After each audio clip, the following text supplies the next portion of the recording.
इंशाअल्लाह एक एक वक्फ का जमीन को बचाने के लिए हम शहीद हो जाएंगे मगर छोड़ेंगे नहीं, याद रखो। अगर वक्फ के जमीन के लिए शहीद हो गए तो अल्लाह के लिए हम शहीद हो गए, तो हम छोड़ेंगे नहीं। कान खोल कर सुन लो, वक्फ का जिम्मेदारों, डिस्ट्रिक्ट का वक्फ जो कमिटीज जो है, आपका जिम्मेदारी सही तरीके से निभाना है। वक्फ एडवाइजरी कमेटी पैसे हड़पने के लिए नहीं है, लोगों का भलाई के लिए है। वक्फ का जो भी आमदनी आता है 30% गरीबों के लिए है। वो एक वक्फ का प्रॉपर्टी, हमारे बच्चों को कॉलेज नहीं है, स्कूल्स नहीं है, पॉलिटेक्निक नहीं है, इतना जगह पड़ा है, इतना जगह पड़ा है और कोई डेवलपमेंट है। कमर्शियल कॉम्प्लेक्स बनो, कमर्शियल कॉम्प्लेक्स बनो, कितना बनाएंगे भाई कमर्शियल कॉम्प्लेक्स? एजुकेशन पे अब इस तवज्जो देना है। एक बेहतरीन इंजीनियरिंग कॉलेज नहीं है हमारा, कॉलेजेस नहीं, एजुकेशन इंस्टीट्यूट नहीं, इतना प्रॉपर्टीज है। आपको बात बताए तो ताज्जुब होगा, इंडिया में सबसे तीसरी नंबर पे, आर्मी और रेलवे छोड़ो तो तीसरी नंबर पे अगर जायदाद है वो वक्फ है। देखो नौजवानों, अल्लाह ताला इतना बड़ा नियमत दिया हम लोगों को, इस कौम को, मगर उसका फायदा नहीं उठा रहे हम लोग, क्योंकि हम खामोश हैं। गलत लोग उधर जाके बैठकर लूट लेकर है। कितना प्रॉपर्टी सेल की आपको मालूम है? जो जो अंबानी बैठकर है ना घर, एंटिला 27 फ्लोर का जो एंटिला है, जो अंबानी का जो घर है ना, वक्फ का प्रॉपर्टी है। 400 रूम का बहुत बड़ा बंगला बना है, हेलीकॉप्टर उसमें उतरता है। प्रॉपर्टी किसका? वक्फ का। हमारे बड़ों ने, हमारे बुजुर्गों ने जरा गलती करने की वजह से तमाम चीजें हुए। आइंदा भी ये गलती में हम लोग नहीं रहना है। आज हम इस एहतजाज शुरुआत हम लोग किए हैं, आप लोगों को, तमाम लोगों को बुलाए इसलिए कि हम लोग जिम्मेदार हैं। हमारे कौम जिम्मेदारी सिखाया। हमारी आंखों के सामने नाइंसाफी हो रहा है, ना हो पा रहा है। वक्फ का प्रॉपर्टी को जो लूट लेकर हम खामोश रहेंगे तो क्या जवाब देंगे अल्लाह को पास जाके?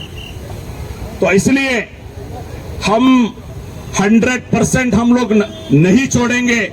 1 इंच का जमीन भी किसी को हड़पने हम लोग नहीं देंगे। ये जो प्रॉपर्टी है, जो 32 गुंटा वक्फ का प्रॉपर्टी है, वक्फ का प्रॉपर्टी को अभी कुछ इंजेक्शन थोड़ा डॉक्यूमेंट बनाते हैं। बहुत एक लैंड माफिया है, लैंड माफिया को बहुत सारे लोग सपोर्ट करते हैं, हुकूमत भी सपोर्ट करता है, डिपार्टमेंट सपोर्ट करता है। यही जो प्रॉपर्टी का, जो उसका बाजू में एक दुकान था, वो दुकान को जेसीबी लेके आके तोड़े। एनआर पुलिस स्टेशन में एफआईआर लगाने गए तो एफआईआर नहीं लिया गया। मैं पूछना चाहता हूं, एफआईआर करना तुम्हारा जिम्मेदारी है। ये साजिश चल लेकर है, ये साजिश चल लेकर है, पूरे मिला जुला साजिश। 32 गुंटा खुलेआम वक्फ का, हमारे बुजुर्ग का जो प्रॉपर्टी लूट कर बैठे हैं, हमारा एमएलए खामोश है। मैं पूछना चाहता हूं, वक्फ के बहुत बड़े, आपको यहां का एमएलए है, यहां का वक्फ का स्टेट कमेटी का मेंबर है, तुम्हारा ही लोग बैठे हैं, क्यों खामोश है आप लोग? एक आवाज, एक स्टेटमेंट नहीं है आपका। हम लोग आवाज उठाने के बाद, अलीम भाई जैसा जरा लोग उधर आवाज उठाए, कुछ कार्रवाई हम सब करने के बाद अभी उसमें केस को वक्फ इंटरव्यू हुआ है, वक्फ बोर्ड। तो साथियों, ये एक जगह नहीं है, एक एग्जाम्पल है, एक एग्जाम्पल है। ऐसा करोड़ों करोड़ों का प्रॉपर्टी ये लोग लूट के बैठे।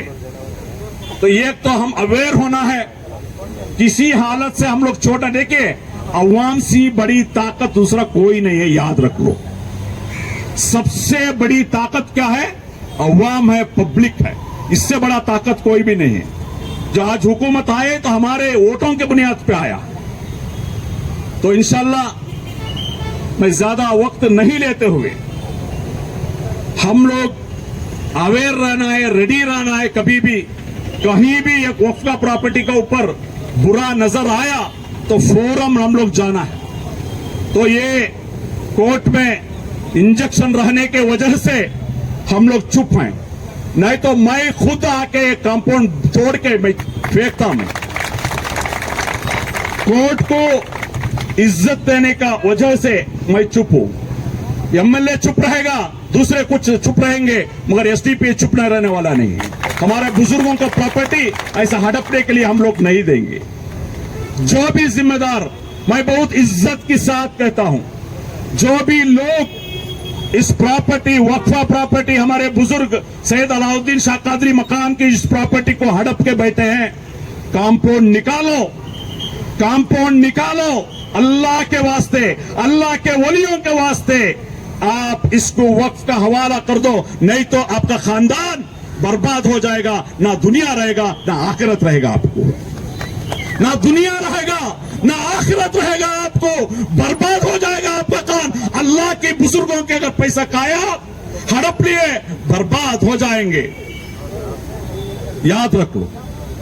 तो भाइयों, बुजुर्गों, दोस्तों, इंशाअल्लाह हम जो लीगल फाइट जो कर रहे हैं, हम लड़ेंगे, हम लड़ते रहेंगे।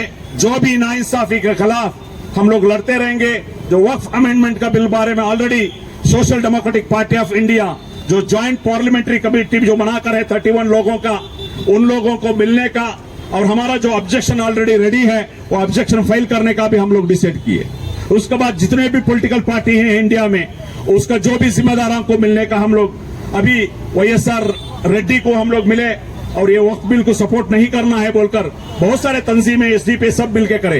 तो तमाम पॉलिटिकल पार्टीज को, वो नीतीश कुमार को हम मिलेंगे, हम चंद्रबाबू नायडू को मिलेंगे, social democratic party of India already तय किया है।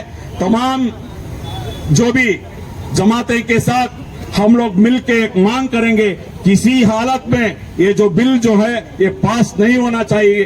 अगर ये पास हो जाएगा तो वक्फ का हमारा प्रॉपर्टी कब्जा हो जाएगा, खत्म हो जाएगा। हमारे ना कब्रिस्तान रहेगा ना मस्जिद रहेगा। अलग अलग बहाने, ऐसा ही बहाने वो लोग करते हैं, ऐसा ही बहाने बनाकर हमारे तमाम जो जायदाद वक्फ का है वो खत्म हो जाएगा। तो इसलिए नौजवान साथियों, उलमा किराम, हर हमेशा इसके बारे में बात करना है, हर जुम्मा में बयान होना है, हर नौजवानों को उनका जिम्मेदारी समझाना है। अल्लाह ताला हम लोग को इसलिए भेजा तो इबादत करने के लिए भेजा। इबादत का बात क्या है? इंसाफ कायम करना, यह भी इबादत है। नाहक के बारे में आवाज उठाना, यह भी हमारा हिफाजत है। जुल्म का खिलाफ खड़े होना, यह भी इबादत है। सिर्फ नमाज पढ़ना, हज उम्रा करना, रोजा रखना, यह सिर्फ इबादत नहीं है। इंसाफ कायम करने का जिम्मेदारी रसूलुल्लाह सल्लल्लाहु अलैहि वसल्लम हम जिम्मेदारी सौंपे हम लोग। इस जमीन में इंसाफ कायम करना, जुल्म को रोकना, ये हमारा जिम्मेदारी है। इंशाअल्लाह हम हमेशा ये काम को लगे रहेंगे। इतने ही कहते हुए मेरे बात को खत्म करता हूं। अस्सलाम वालेकुम।